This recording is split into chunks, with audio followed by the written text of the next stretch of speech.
انتوا عارفين انكم لو جبتوا طاسة وحطيتوا فيها شوية زيت، ولما يسخن الزيت نزلتوا بشوية بصل كده متقطعين مكعبات صغيرة، وقلبتوا البصل لغاية ما يبقى لونه ذهبي فاتح، وبعدين ممكن تقطعوا اي كمية صدور فراخ متوفرة عندكم، وممكن نص صدر فرخة او اقل كمية، لو شريحتين بانيه هينفعوا.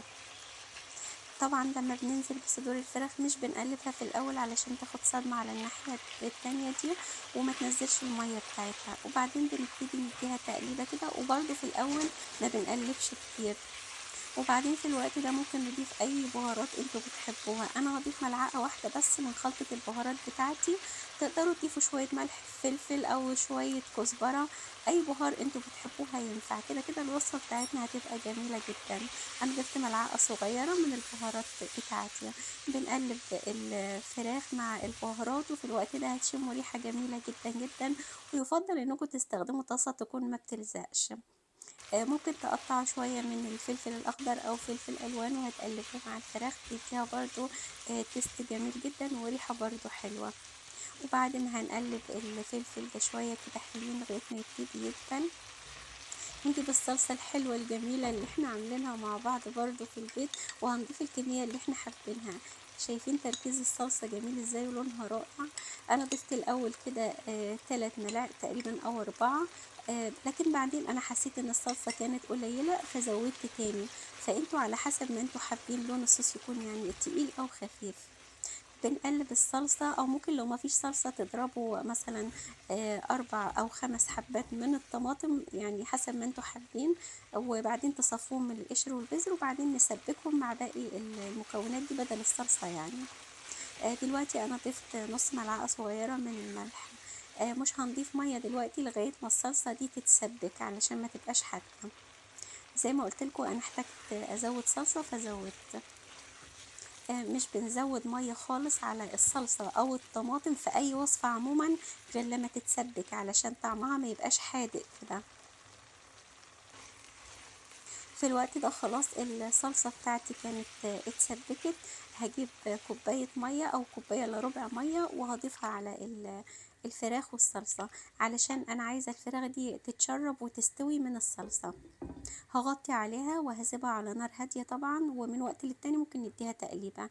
ممكن نسيبها 5 دقايق بالظبط، على ما في الوقت ده هنكون سلقنا المكرونة.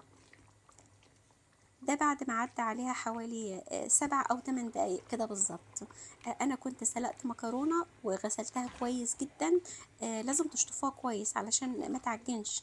المكرونة بتبقى جميلة ومفلفلة كده وما بتلزقش لما بنشطفها كويس من المية اللي هي اتسلقت فيها. أنا بسلقها في مية فيها ملح وفيها ملعقة زيت واحدة بس.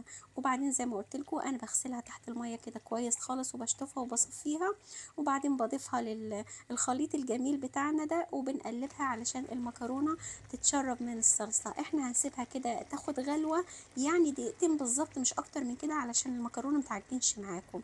كمان لما تسلقوا المكرونة ما تخلوش المكرونة تستوي بنسبة 100%، يعني خلوا كده 2% علشان تاخد لها غلوتين في الصلصة الجميلة دي. وكده خلاص الوصفة بتاعتنا خلاص استوت، وتعالوا بينا دلوقتي نغرفها مع بعض. كده خلاص الوصفة بقت جاهزة معانا. هنجيب الاطباق طبعا وهنغرف براحتنا حسب الكميه اللي انتوا حابينها. في الوقت ده انتوا هتشموا ريحه جميله جدا جدا.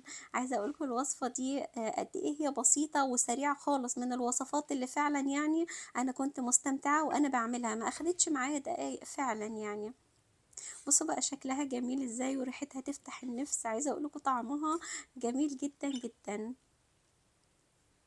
ممكن على فكرة لو مش حابين تعملوها بالفراخ تعملوا نفس الخطوات دي كلها، او تضيفوا كيس مثلا من الخضار المشكل بدل صدور الفراخ.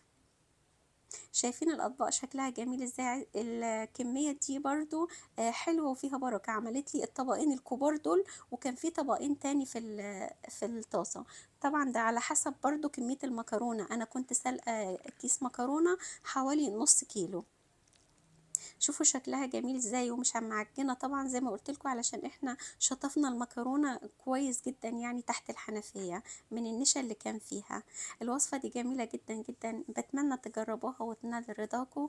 ولو وصلتوا لغاية هنا ما تنسوش تدعموني بلايك للفيديو، واكتبوا لي رأيكم في الوصفة. لو عايزين وصفات سريعة بالشكل ده برضو اكتبوا لي في الكومنتات. بحبكم من كل قلبي. نهد فاروق.